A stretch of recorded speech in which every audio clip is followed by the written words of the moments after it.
بہت عرصہ پہلے کی بات ہے، پہاڑوں اور گھنے جنگلوں کے درمیان ایک وسیع اور خوشحال سلطنت تھی، جس پر بادشاہ سکندر شاہ حکومت کرتا تھا۔ وہ ایک بہادر مگر قدرے سخت مزاج حکمران تھا۔ رعایا اس سے ڈرتی بھی تھی اور اس کی عزت بھی کرتی تھی۔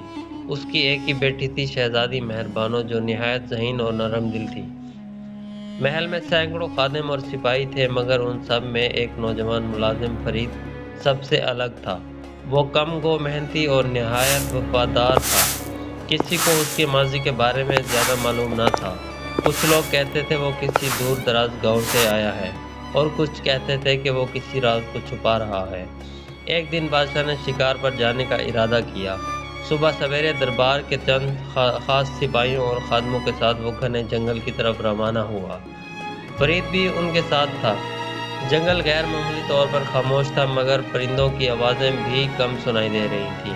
فرید کو عجیب سا احساس ہو رہا تھا، جیسے کوئی انہیں دیکھ رہا ہو۔ اس نے کئی بار ادھر ادھر نظر دوڑائی، مگر کچھ دکھائی نہ دیا۔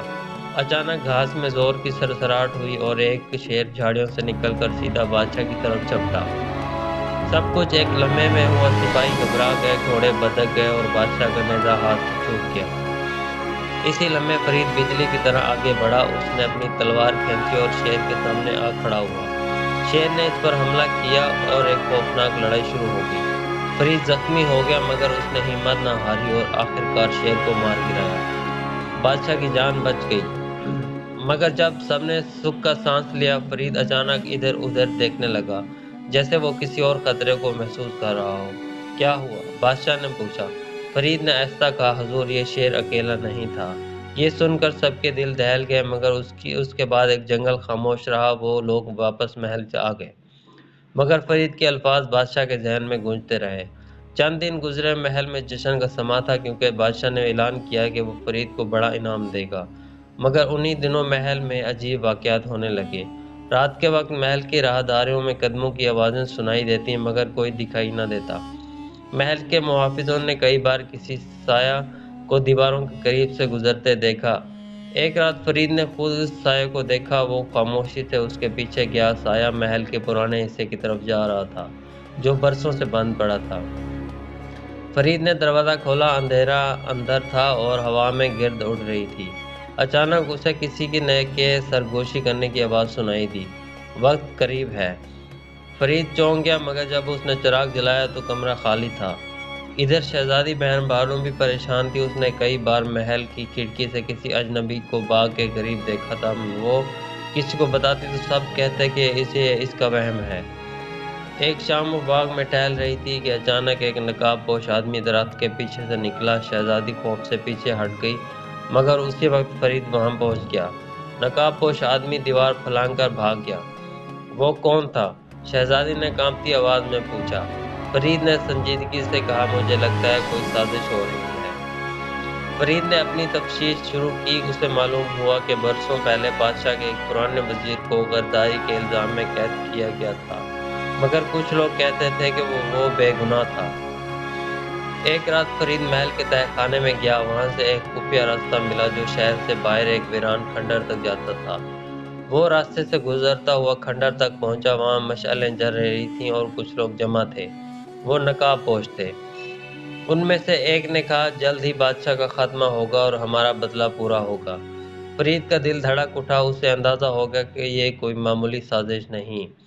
اچانک ایک آدمی نے فرید کو دیکھ لیا۔ شور مچ گیا۔ فرید بھاگا اور وہ لوگ اس کے پیچھے دوڑے۔ اندھیری رات، ٹوٹے ہوئے راستے اور پیچھے تلواروں کی جھنکار۔ فرید پوری قوت سے بھاگتا رہا۔ آخرکار وہ کسی طرح محل پہنچ گیا۔ اس نے بادشاہ کو سب کچھ بتا دیا۔ بادشاہ کا چہرہ سخت ہو گیا۔ تو یہ لوگ اب زندہ ہیں؟ اس نے آہستہ کہا۔ بادشاہ نے بتایا کہ وہ پرانا وزیر دراصل ایک ظالم شخص تھا جو تخت چھیننا چاہتا تھا۔ اسے قید کیا گیا تھا، مگر اس کے ساتھی فرار ہو گئے تھے۔ وہ اب واپس آئے ہیں، بادشاہ نے کہا، اور اس بار وہ ہمیں ختم کرنے کی کوشش کریں گے۔ چند دن بعد ایک طوفانی رات آئی۔ آسمان پر بجلی چمک رہی تھی۔ اسی رات سازشوں نے محل پر حملہ کر دیا۔ ہر طرف شور، تلواروں کی آوازیں اور چیخ و پکار تھی۔ فرید سپاہیوں کے ساتھ لڑ رہا تھا۔ اچانک اس نے دیکھا کہ چند لوگ خفیہ راستے سے بادشاہ کے کمرے کی طرف جا رہے ہیں۔ وہ فوراً ان کے پیچھے بھاگا۔ کمرے میں داخل ہوتے ہی اس نے دیکھا کہ ایک نقاب پوش شخص بادشاہ پر وار کرنے ہی والا ہے۔ فرید نے لپک کر اس کے ہاتھ روک لیا۔ ایک زبردست لڑائی ہوئی۔ آخر کار فرید نے اسے شکست دی اور اس کا نقاب اتار دیا۔ وہی پرانے وزیر کا بیٹا تھا۔ صبح ہوتے ہی حملہ ناکام ہو چکا تھا۔ سازشی پکڑے گئے تھے۔ بادشاہ نے دربار میں سب کے سامنے اعلان کیا کہ فرید نے یہ صرف میری جان بچائی بلکہ پوری سلطنت کو بچایا۔ ایسا بہادر اور وفادار شخص کسی عام انعام کا مستحق نہیں۔